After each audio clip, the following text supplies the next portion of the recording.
जी अस्सलाम वालेकुम viewers, welcome to another vlog. मैं हूं हमजा साजिद राना। तीफी भट्ट, गोगी भट्ट, अमीर बालाज, बदमाशी, don culture, rifle culture, Kalashnikov culture और लाहौर के बाजार और शाह आलम मार्केट का कब्जा, ये तमाम चीज़ें थी क्या? ये स्टोरीज का आगाज़ कहाँ से हुआ और जो अंजाम है आज वो किस जाने बढ़ता नजर आ रहा है? ये ब्रीफ से मैं आपको बयान करूंगा, क्योंकि ये जो पूरी दुश्मनी का शाखसान है, ये स्टार्ट तो होता है बिल्ला ट्रका वाला के कत्ल से, लेकिन एंडिंग और जो आज का केस है उसको आपको बयान करता चलूंगा। आपको जिस तरह के पता है कि सीसीडी ने तीफी भट्ट साहब को एक मुबैना पुलिस मुकाबले के अंदर कहा गया जी कि उनके साथियों की फायरिंग से वो हलाक हो गए, और इस वक्त गोगी भट्ट साहब के बारे में वो कहा जा रहा है कि जी उनके बारे में छापे मारे जा रहे हैं। उन्होंने इस सब के बारे में पूरा एक कहते हैं ना 10 बार किस्म के डिफरेंट किस्म के मीडिया आउटलेट के ऊपर अपने बयान जमा कराए, अपनी बातचीत जमा कराई और कहा गया कि जी मेरा तो कोई ताल्लुक नहीं, मैं तो उनसे मिलता नहीं, मेरी तो कोई जान पहचान नहीं। और सबसे बढ़कर जो लम्हा फिक्री है, हमारे मुल्क के लोग कितने अजीब हैं। वो लोग जो तीफी भट्ट की जिंदगी में कभी उसके सामने अल्फाज बोलते हुए डरते थे, आज उसकी कब्र पे जाके अजीब अजीब किस्म के शोज कर रहे हैं just for the TRP, just for कि वो फेमस हो जाए। सोचने समझने की बात यह है कि हमारी इखलाकी गिरावट क्या है। लेकिन साथ साथ मैं आपको बताता चलूं, इस वक्त इतलात के मुताबिक जो है गोगी भट्ट साहब वो इस वक्त सूबे से तो बाहर है। अब पुलिस की गिरफ्त से बाहर है या नहीं ये तो आने वाला वक्त बताएगा, क्योंकि पुलिस उनके लिए छापे मार रही है, उनके बारे में छापा मार कार्रवाइयां हो रही हैं। और साथ साथ एक और बात जो मैं बताता चलूँ, ये जो गैंगस्टरशिप और ये जो हमें चीज़ें नज़र आती हैं और ये जो टिकटॉक जब से आई है, ये एक ऐसी ऐप आई है, इसके ऊपर हर बंदा, चाहे वो काशिफ ज़मीर हो, वो चाहे रजब भट्ट हो, वो चाहे गोगी भट्ट साहब खुद हो, ये बड़ा अपने आप को प्रमोट करते थे। इधर से चल के आ रहे हैं, इधर से राइफल मैन चल के आ रहे हैं, पीछे से डाले आ रहे हैं, एक पूरी लाइफ को प्रमोट किया जा रहा है। नई जनरेशन का दिमाग बनाया जा रहा है कि बदमाशी ही सब कुछ है, गून कल्चर ही सब कुछ है, डॉन बनना ही सब कुछ है। तो ये अब सीसीडी ने एक बात का तो ऐलान कर दिया कि पूरे पंजाब के नुक in the corner from Muzaffargarh till अटक तक कोई भी बदमाश अब बचेगा नहीं। लेकिन सवाल ये पैदा होता है कि क्या तीफी भट्ट के मरने के बाद और गोगी भट्ट के अगर वो गिरफ्तार हो जाते हैं, उनके बाद कोई बदले की एक नई दास्तान तो नहीं चल पड़ेगी? क्योंकि आपको पता है ट्रका वाला फैमिली और ये जो तीफी भट्ट फैमिली है, इनकी दुश्मनी को आज की तो है नहीं, 3 दहाइयों से तो इसका विटनेस हम लोग खुद हैं। इससे आगे क्या होगा कि शाह आलम पे कब्जे की जंग इतनी खतरनाक है कि वो दोनों तरफ का खून तो पी रही है लेकिन थमने का नाम नहीं ले रही। थैंक्स टू मरियम नवाज शरीफ की, उन्होंने एक पूरा इनिशिएटिव लिया और सीसीडी जैसा इदारा बनाया। लेकिन अब सीसीडी के ना वजूद पे भी सवाल खड़े हो रहे हैं कि क्या सीसीडी सिर्फ एक साइड के बदमाशों को ख़त्म करने के लिए बना है? क्या सीसीडी सिर्फ लोगों को तमीज़ सिखाने के नाम पर उनकी शलवार में पिस्टल चलाने के लिए बना है?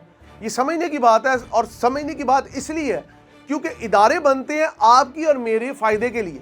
अगर शहर में से बदमाश कल्चर ख़त्म करना है, that's good for the people, लेकिन अगर लोगों में खौफ बिठाना है, ये चीज़ गलत है।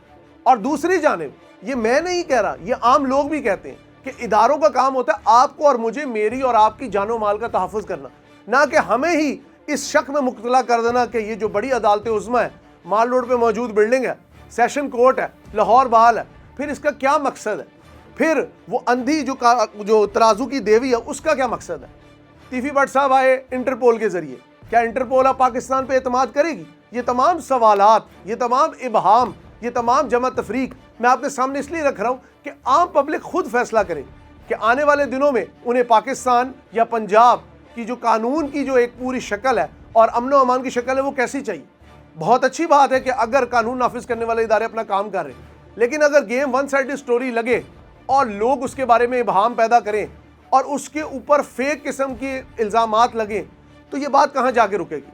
कहने का मकसद सिर्फ ये है कि इनकी ज़िंदगी को, ये जो बदमाशी की ज़िंदगी है, गोगी भट्ट, तीफी भट्ट, अमीर बालाज, ट्रका वाला ग्रुप, बड़ी बड़ी गाड़ियाँ, राइफल, अगर इसको आप ग्लैमराइज करने लग जाएंगे तो आपकी ज़िंदगी का अंजाम कुछ अच्छा नहीं होगा।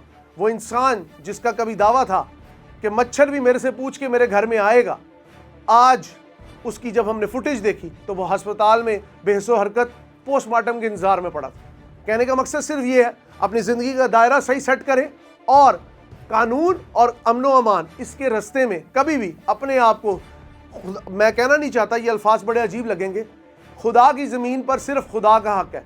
इंसान तो महज मिट्टी की एक ना, वो कहते हैं ना, एक मिट्टी की मुट्ठ है, उसको अपना किरदार उतना ही अदा करना चाहिए।